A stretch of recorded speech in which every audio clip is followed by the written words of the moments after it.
producteur, DJ et performeur live. Yes, c'est Mirlaki, je viens de Genève. Je fais de la musique depuis longtemps, j'ai commencé par le piano quand j'étais jeune. Et ensuite j'ai fait du saxophone et de plus en plus ça m'a attiré de faire de la musique dans des groupes. Je fais du reggae, je fais du rock, etc. Donc c'était vraiment la pratique musicale en live qui m'a toujours beaucoup plu. Et j'ai découvert progressivement la musique électronique en allant à des soirées comme par exemple à la Gravière. J'ai découvert la house qui m'a tout de suite beaucoup parlé, qui a fait vibrer des trucs hyper forts en moi. J'ai envie de faire moi-même aussi cette musique électronique. Toujours en gardant un certain côté live, quoi. Donc j'ai commencé à faire de la musique électronique dans le but de faire pas simplement de mixer, mais de faire du live. Et comme effectivement c'est plus facile de se produire en tant que DJ, je me suis aussi intéressé à cette pratique qui est absolument incroyable et qui donne un autre pendant vraiment intéressant à la musique électronique. Et donc voilà, j'ai commencé à acheter des disques aussi parce que ça m'a inspiré pour ma propre production. Et c'est comme ça que j'ai rencontré les autres membres de ce qui allait devenir Chaleur Cosmique, Nat Stra et Shaolin Max.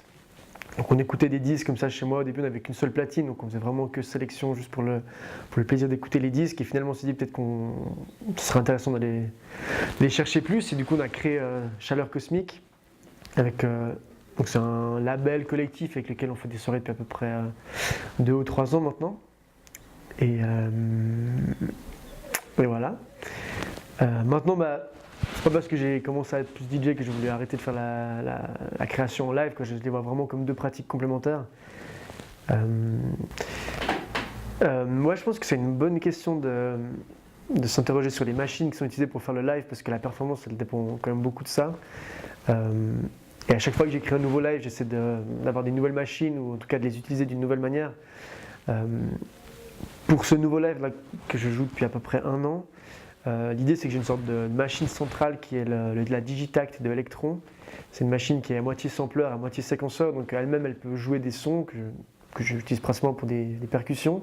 Mais en plus elle me permet de contrôler d'autres synthétiseurs par le séquençage. En gros c'est comme si je leur envoyais des partitions.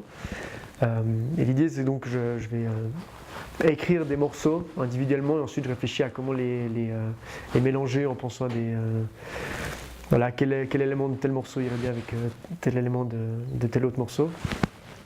Donc c'est ça un peu pour la base. Ensuite j'utilise un Nord Stage, c'est un clavier synthétiseur absolument incroyable sur lequel on peut avoir des sons de piano, des sons d'orgue, des sons de synthé. C'est hyper riche. En plus avec le séquenceur de la première machine, ça donne des possibilités assez folles.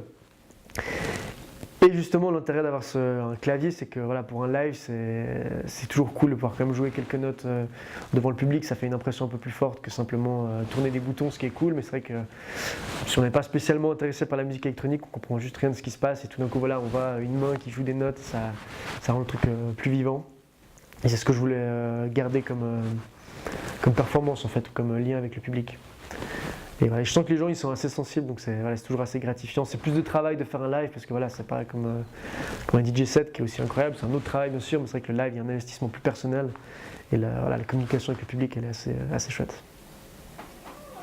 Ouais, alors il y a un mec qui est absolument incroyable, c'est Harvey Sutherland. Et c'est un Australien qui a sorti des disques sur MCDE, sur Voyage Recordings aussi, c'est vraiment du lourd et son live il est construit autour c'est un trio de jazz électronique en fait, donc il a un batteur live et ça donne vraiment une chaleur aux sets qui sont incroyables. C'est un violoniste qui a un violon électrique, donc il joue avec des effets, c'est fou, et lui il est à tout ce qui est clavier, il a un toucher assez monstrueux. Et donc ils arrivent à produire une disco qui a toute la puissance de la musique électronique, en même temps la vie simplement de ce qu'on peut avoir chez des groupes. Donc c'est vraiment le mélange parfait, quoi. Alors l'Air du Vide, c'est vrai que c'est un projet assez intéressant pour moi parce que j'étais un peu dans une période où j'étais perdu dans plein de projets que j'avais commencé et que je n'arrivais pas à finir. Et on m'a parlé d'un concours organisé par Traxmag. Et voilà, du coup, il fallait arriver à finir un projet pour un certain moment. Je me suis dit, allez, je me bouge le cul, je vais boucler tous ces morceaux. Donc j'ai essayé de faire ça assez vite. Et c'était pas mal de morceaux en fait, que j'avais commencé avec des processus créatifs différents. Donc ça m'a vraiment permis de mettre un terme à mettre derrière moi toutes ces anciennes pratiques que j'avais. autant des fois je vais me dire bon ok je vois la production presque comme de la composition, donc je commence par écrire les accords de piano, ensuite je fais la ligne de basse, après je rajoute les percussions. Autant des fois je pars plutôt juste d'un sample un peu bizarre que je vais essayer de mettre en rythme, de voir si je peux pas créer une atmosphère avec. Et voilà, dans ce EP j'essaie de combiner toutes les différentes stratégies que j'utilise.